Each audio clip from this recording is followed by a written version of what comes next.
आज द्वितीय फसह है। इस समय दुनिया भर में हमारे सभी भाई और बहनें पवित्र कैलेंडर के अनुसार दूसरे महीने में फसह मना रहे हैं।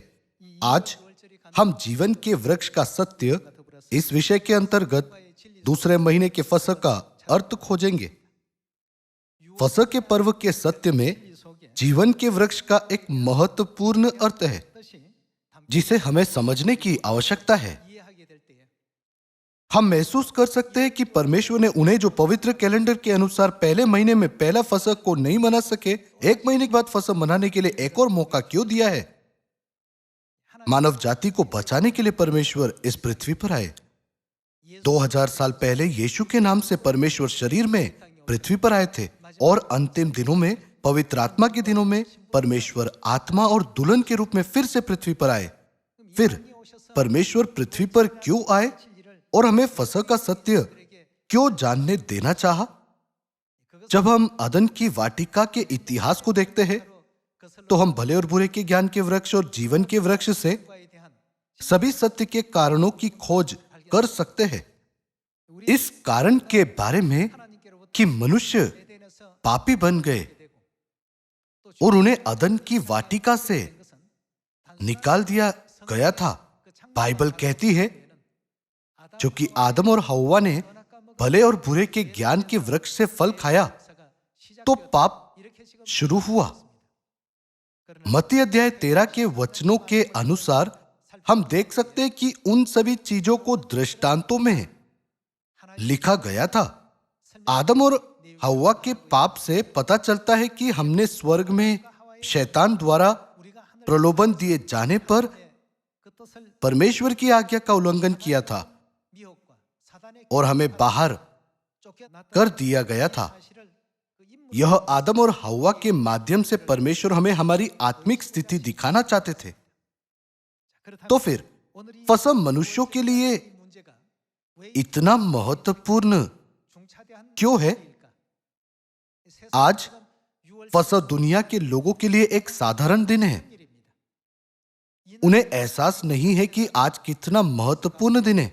वे नहीं जानते कि जो लोग इस दिन को नहीं मनाते वे परमेश्वर के लोगों में से नष्ट किए जाएंगे।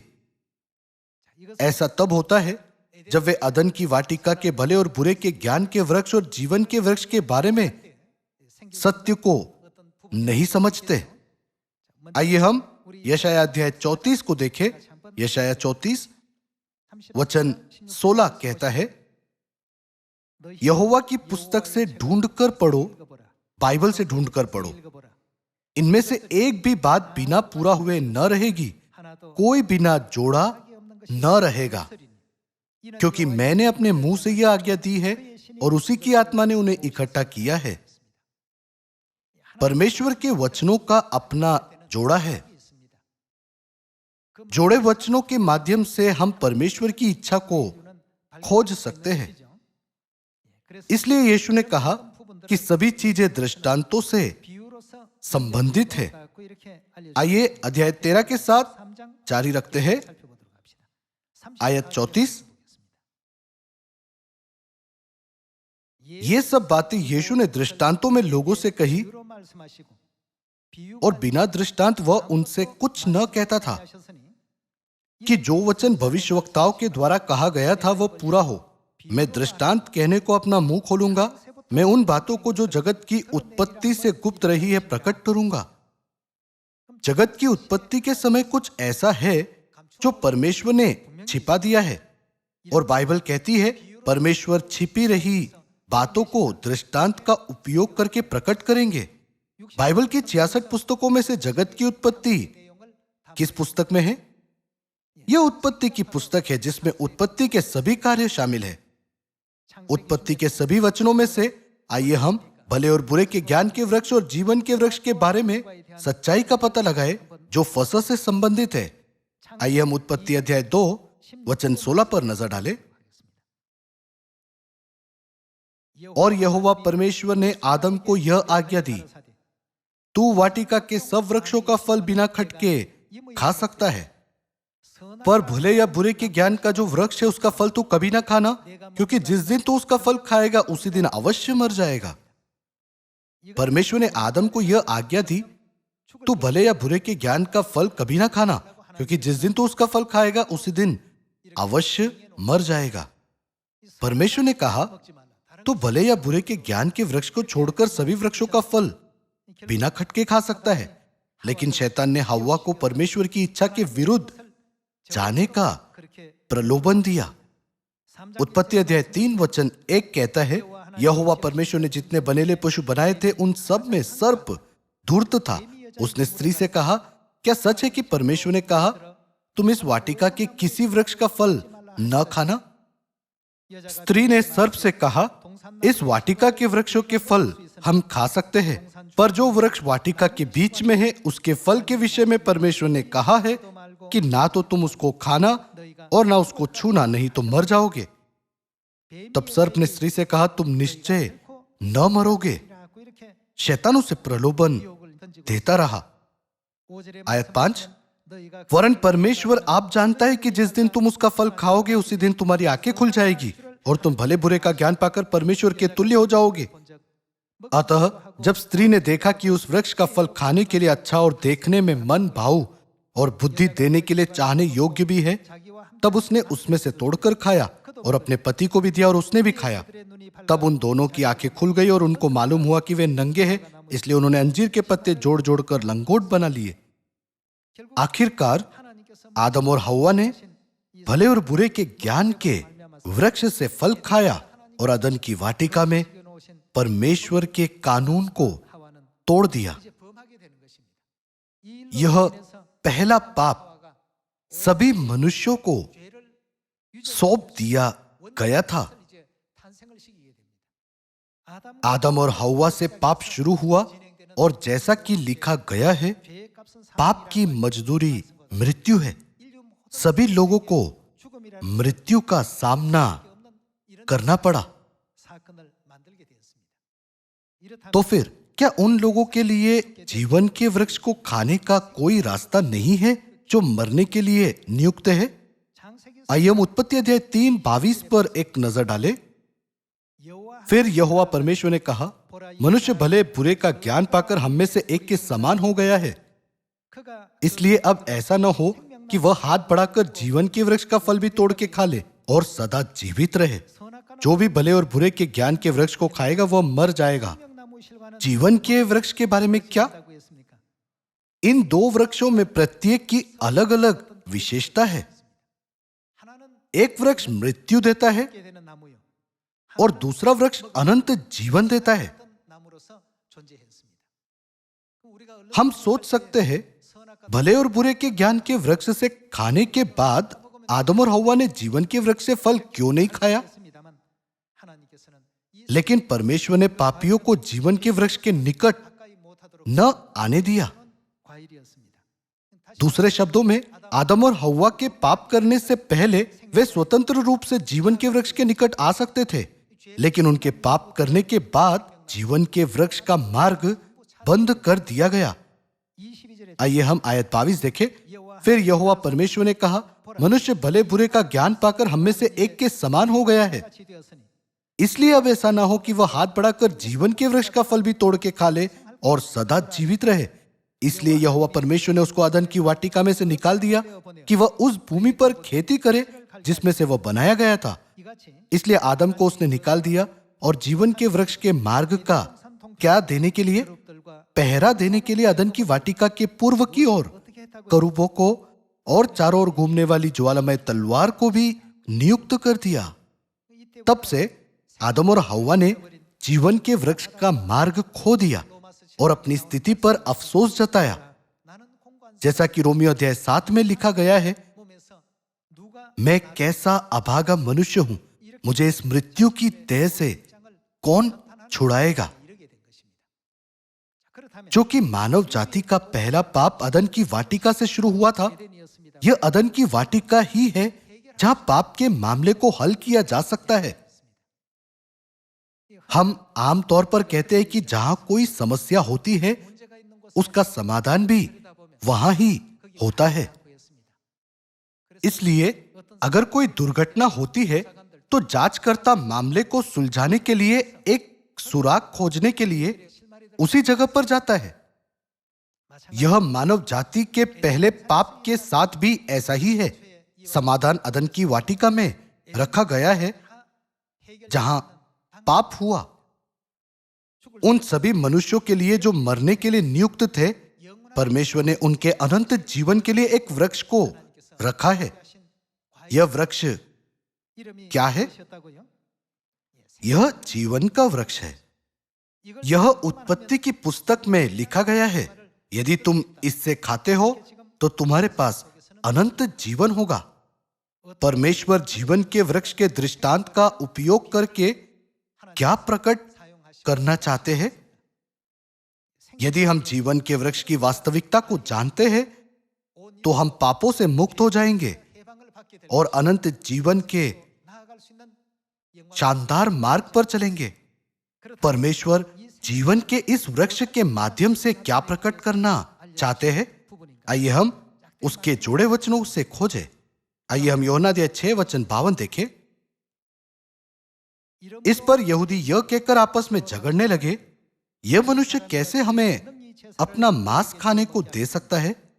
यीशु ने उनसे कहा, मैं तुमसे सच सच कहता हूं कि जब तक तुम मनुष्य के पुत्र का मांस ना खाओ और उसका लहू न पियो, तुम में क्या नहीं?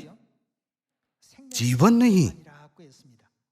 आयत 54 देखे, जो मेरा मांस खाता और मेरा लहू पीता है, अनंत जीवन उसी का है। अदन की वाटिका में वे जीवन के वृक्ष से फल खाकर अनंत जीवन प्राप्त कर सकते थे, लेकिन यीशु ने यूहन्ना 6:54 में कहा, जो कोई मेरा मांस खाता और मेरा लहू पीता है, अनंत जीवन उसी का है। अनंत जीवन न केवल आदम और हव्वा को दिया जाता है जिन्होंने भले और बुरे के ज्ञान के वृक्ष से फल खाया था, बल्कि संसार के सभी लोगों के लिए भी है। तथ्य यह है कि अनंत जीवन सभी लोगों को दिया जाएगा। इसका मतलब है कि खोए हुए स्वर्ग को पुनर्स्थापित किया जाएगा। यीशु ने कहा, जो मेरा मांस खाता और मेरा लहू पीता है, अनंत जीवन उसी का है और मैं उसे अंतिम दिन फिर जिला उठाऊंगा। आयत 55, क्योंकि मेरा मांस वास्तव में खाने की वस्तु है और मेरा लहू वास्तव में पीने की वस्तु है। जो मेरा मांस खाता और मेरा लहू पीता है, वह मुझ में स्थिर बना रहता है और मैं उसमें। जैसा जीवते पिता ने मुझे भेजा और मैं पिता के कारण जीवित हूं, वैसा ही वह भी जो मुझे खाएगा मेरे कारण जीवित रहेगा। अदन की वाटिका में जब वे जीवन के वृक्ष से खाते थे, तब वे अनंत जीवन पा सकते थे। यूहन्ना के सुसमाचार में यीशु ने कहा, जो कोई मुझ में से खाए वे सर्वदा जीवित रहेगा। इन दो वचनों की तुलना करते हुए हम समझ सकते हैं कि यीशु जीवन के वृक्ष की वास्तविकता के रूप में दिखाई दिए हैं। यदि लोग केवल यीशु में से खाते हैं, जो अदन की वाटिका में जीवन के वृक्ष की वास्तविकता है, वे सभी मृत्यु से मुक्त हो सकते हैं और पापों की क्षमा और अनंत जीवन पा सकते हैं। यीशु ने कहा, जो कोई मुझे खाएगा वह मेरे कारण जीवित रहेगा। लेकिन सवाल यह है कि हम यीशु को कैसे खा सकते हैं? यह जानना अच्छा है कि यीशु अदन की वाटिका में जीवन के वृक्ष की वास्तविकता है, लेकिन मामला यह है कि हम यीशु को कैसे खा सकते हैं। आइए हम यीशु के मांस खाने और उनका लहू पीने का तरीका जाने। आइए हम मत्ती अध्याय 26-17 देखें। अख़मीरी रोटी के पर्व के पहले दिन चेले यीशु के पास आकर पूछने लगे, तू कहां चाहता है कि हम तेरे लिए फसह खाने की तैयारी करें? उसने कहा, नगर में अमुक व्यक्ति के पास जाकर उससे कहो, गुरु कहता है कि मेरा समय निकट है, मैं अपने चेलों के साथ तेरे यहां पर्व मनाऊंगा। अतः चेलों ने यीशु की आज्ञा मानी और फसह तैयार किया। यीशु ने न केवल फसह मनाया, बल्कि अपने चेलों को फसह तैयार करने की आज्ञा दी। दूसरे शब्दों में, फसह इतना महत्वपूर्ण था कि यीशु ने अपने चेलों को फसह तैयार करने की आज्ञा दी। उन्होंने उन्हें तैयार करने दिया और उन्होंने खुद दुनिया के सभी लोगों के लिए एक उदाहरण के रूप में उसे मनाया। आइए 26 की आयत पर चलते हैं और उस दृश्य को देखते जहां यीशु ने फसह खाया था। जब वे खा रहे थे तो यीशु ने रोटी ली और आशीष मांगकर तोड़ी और चेलों को देकर कहा, लो खाओ, यह मेरी देह है। उन्होंने फसह की रोटी को अपना शरीर यानी अपना मांस कहा। आयत 27 कहता है, फिर उसने कटोरा लेकर, कटोरे में क्या था? फसह का दाखमधु था। धन्यवाद किया और उन्हें देकर कहा, तुम सब इसमें से पियो, क्योंकि यह वाचा का मेरा वह लहू है जो बहुतों के लिए पापों की क्षमा के निमित्त बहाया जाता है। यीशु ने फसह की रोटी और दाखमधु को अपने मांस और लहू के रूप में संदर्भित किया और उन्होंने कहा कि जो उस रोटी और दाखमधु खाते और पीते हैं वह उन्हें उन लोगों के रूप में स्वीकार करेंगे जो यीशु के मांस और लहू को खाते और पीते हैं। लूका 22 में उस वाचा को नई वाचा कहा गया था। फिर क्या इसका मतलब यह नहीं है कि जो कोई भी फसह मनाता है वह वही होगा जो मसीह के मांस और लहू को खाता है और पीता है और अनंत जीवन प्राप्त करता है? यह जीवन के वृक्ष से खाने के समान है। उन सभी लोगों के लिए जो भले और बुरे के ज्ञान के वृक्ष का फल खाने के कारण मरने के लिए नियुक्त थे, जीवन के वृक्ष से खाना सबसे जरूरी प्राथमिकता है। यीशु ने एक दृढ़ प्रतिज्ञा की कि फसह की रोटी और दाखमधु उनका मांस और लहू है जो जीवन के वृक्ष की वास्तविकता है। कुछ लोगों को अच्छी तरह से समझ नहीं आता कि वाचा शब्द किस अर्थ को दर्शाता है। आपके बटुए में शायद आपके कुछ बिल है। वे किससे बने हुए हैं? वे कागज से बने होते हैं। दुनिया में कई प्रकार के कागज है जो बिलों से भी बड़े हैं, है ना? उदाहरण के लिए एक A4 साइज का कागज है।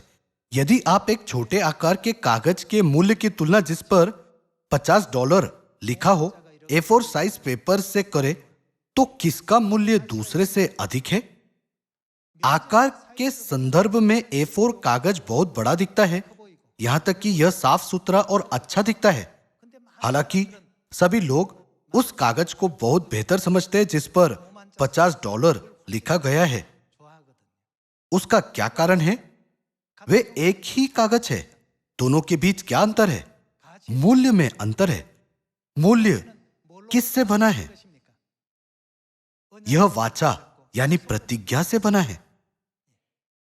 $50 के बिल पर एक वादा है, लेकिन एक A4 साइज कागज पर कोई भी नहीं है। रोटी और दाखमधु के लिए भी ऐसा ही है। जब आप बाहर बाजार जाते हैं तो सभी प्रकार की रोटी होती है। बहुत सारी स्वादिष्ट रोटियां हैं, परंतु वे रोटियां सिर्फ भोजन से ज्यादा कुछ भी नहीं है। लेकिन जो रोटी और दाखमधु हम आज फसह के पर्व पर खाएंगे और पिएंगे, उनमें परमेश्वर की वाचा और वादा है। परमेश्वर ने वादा किया कि जब हम रोटी खाते और दाखमधु पीते हैं वह हमें अनंत जीवन देंगे। कुछ लोग सोचते हैं कि फसह एक ऐसा दिन है जब वे बस रोटी खाते और दाखमधु पीते हैं, लेकिन हमें इसका मतलब पता होना चाहिए। फसह की तारीख भी महत्वपूर्ण है। आइए हम एक पल के लिए लूका 22 पर जाएं। लूका अध्याय 22 वचन 7। तब अख़मीरी रोटी के पर्व का दिन आया जिसमें फसह का मेमना बलि करना आवश्यक था। यीशु ने पतरस और यूहन्ना को यह कहकर भेजा, जाकर हमारे खाने के लिए फसह तैयार करो। उन्होंने उससे पूछा, तू कहां चाहता है कि हम इसे तैयार करें? सभी 4 सुसमाचार की पुस्तकों में यीशु के फसह मनाने के दृश्य रिकॉर्ड किए गए हैं, है ना? हम केवल वह नहीं है जो इस बाइबल को पढ़ते हैं, अन्य सभी चर्च भी एक ही बाइबल पढ़ते हैं। फसह तैयार करो, मैं फसह का पर्व मनाने जा रहा हूं। ये सभी अभिव्यक्ति हर बाइबल में पाई जाती है। एक ही वाक्यांश, मैं फसह का पर्व मनाने जा रहा हूं, किसी भी बाइबल में दर्ज किया गया है।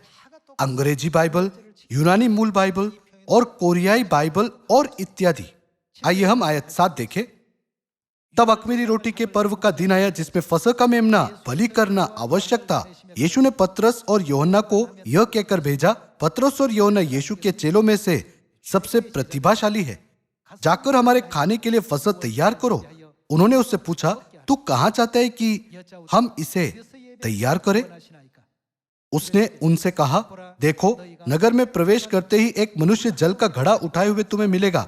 जिस घर में वह जाए तुम उसके पीछे चले जाना और उस घर के स्वामी से कहना, गुरु तुझसे कहता है कि वह पहुंचशाला कहाँ है जिसमें मैं अपने चेलों के साथ फसह खाऊं। वह तुम्हें एक सजी सजाई बड़ी अटारी दिखा देगा, वहीं तैयारी करना। उन्होंने जाकर जैसा उसने उनसे कहा था वैसा ही पाया और फसह तैयार किया।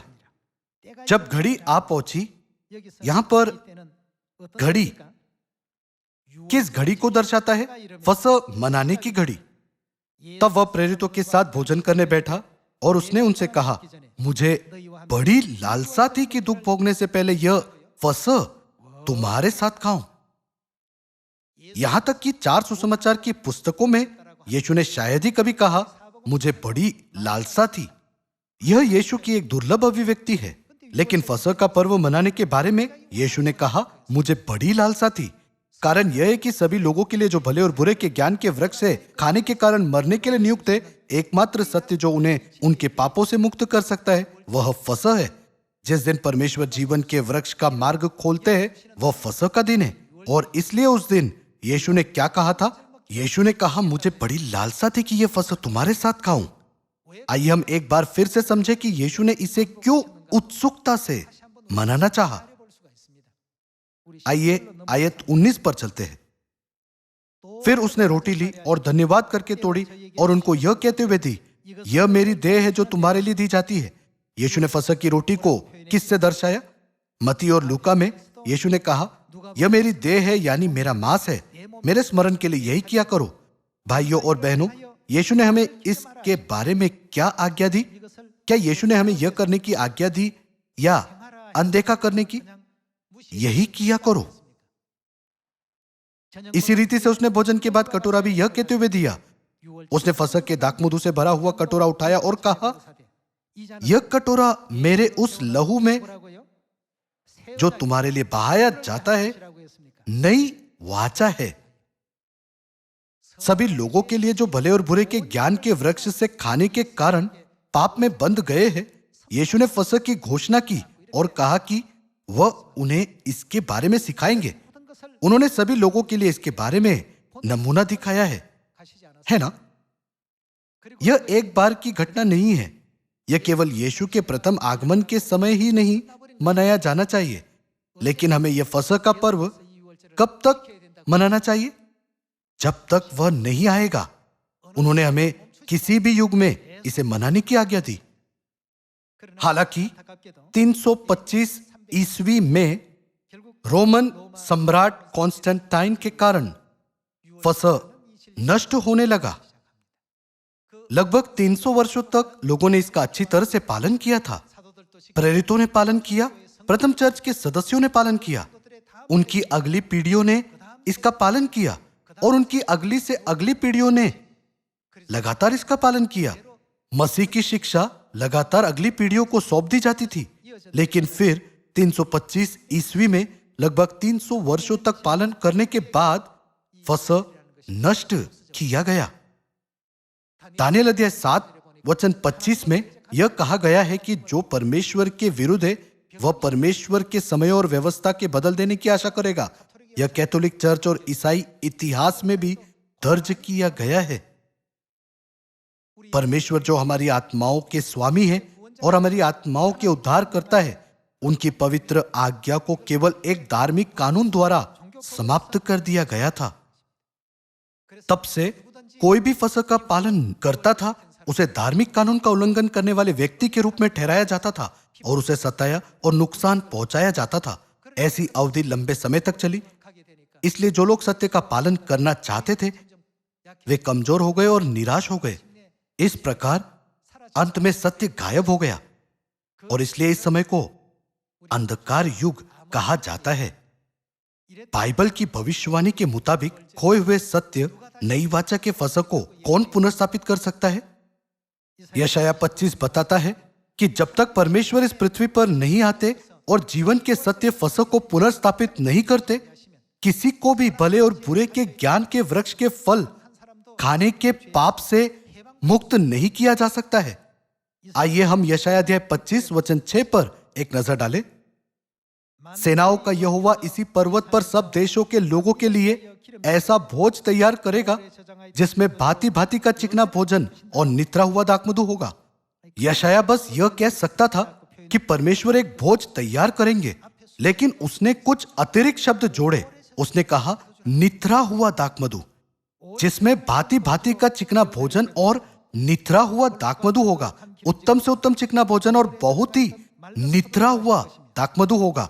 और जो पर्दा सब देशों के लोगों पर पड़ा है, जो घूंघट सब जातियों पर लटका हुआ है, उसे वह इसी पर्वत पर नष्ट करेगा। वह मृत्यु का क्या करेगा? सदा के लिए नाश करेगा। परमेश्वर नित्रे हुए दाखमधु का भोज तैयार करते हैं और इस भोज का मुख्य उद्देश्य मृत्यु का सदा के लिए नाश करना है। बाइबल की 66 पुस्तकों में कौन से दाखमधु में सदा के लिए मृत्यु का नाश करने का परमेश्वर का वादा है? यह केवल फसह का दाखमधु है जिसमें सदा के लिए मृत्यु को नष्ट करने का परमेश्वर का वादा है। नित्रा हुआ दाखमधु, यह अभिव्यक्ति का क्या अर्थ है? फसह का सत्य इस धरती से 325 ईस्वी के बाद से गायब हो गया था और पिता अन संग होंग इस पृथ्वी पर फिर से नई वाचा के फसह को पुनर्स्थापित करने के लिए, यानी फिर से जीवन का मार्ग खोलने के लिए आए। सत्य को नष्ट हुए 1600 साल हो गए हैं। लंबी अवधि के दौरान नई वाचा फसह के सत्य को कोई नहीं लाया। इसलिए बाइबल फसह के दाखमधु का वर्णन नित्रे हुए दाखमधु के रूप में करती है ना? आइए एक बार फिर आयत 8 को देखते हैं। नित्रा हुआ दाखमधु वह दाखमधु है जिसमें मृत्यु को हमेशा के लिए नष्ट करने की शक्ति है। वह मृत्यु का सदा के लिए नाश करेगा और प्रभु यहोवा सबों के मुख पर से आंसू पोंछ डालेगा और अपनी प्रजा की नाम धराई सारी पृथ्वी पर से दूर करेगा, क्योंकि यहोवा ने ऐसा ही कहा है। उस समय यह कहा जाएगा, बाइबल में उस समय अंत के समय को दर्शाता है। उस समय यह कहा जाएगा, देखो यह जो नित्रे हुए दाखमधु के साथ हमेशा के लिए मृत्यु को नष्ट कर देता है, वह कौन है? हमारा परमेश्वर है। हम क्या करते आए हैं? इसी की बाट जोते आए हैं कि वह हमारा उद्धार करे। बहुत से लोग आज उद्धारकर्ता की प्रतीक्षा कर रहे हैं। उद्धारकर्ता वह होना चाहिए जो हमारे लिए अदन की वाटिका से खोया हुआ जीवन का वृक्ष लाते हैं। जीवन के वृक्ष का सत्य क्या है? नई वाचा फसह के सत्य के माध्यम से परमेश्वर ने हमारे साथ एक वाचा बांधी है। तो जो लोग फसह को नहीं मनाते, उनके बारे में बाइबल क्या कहती है? यह कहती है कि वे परमेश्वर के लोगों में से नष्ट किए जाएंगे, जैसा कि लिखा है, वह हमारा उद्धार करे। यहोवा यही है, हम उसकी बाट जोते आए हैं। हम उससे उद्धार पाकर मगन और आनंदित होंगे। परमेश्वर ने हमें स्पष्ट रूप से सिखाया है कि उत्पत्ति में जीवन का वृक्ष एक दृष्टांत है और इसकी वास्तविकता नई वाचा का फसह है। यदि हम वास्तव में परमेश्वर पर विश्वास करते हैं और परमेश्वर के लोगों के रूप में सत्य के मार्ग पर चलना चाहते हैं, तो हमें नई वाचा के फसह को मनाना चाहिए। फसह इतना महत्वपूर्ण है कि परमेश्वर ने हमें अन्य पर्वों के विपरीत इसे मनाने का एक और मौका दिया है, जो कि फसह में बहुत महत्वपूर्ण अर्थ और वादा है।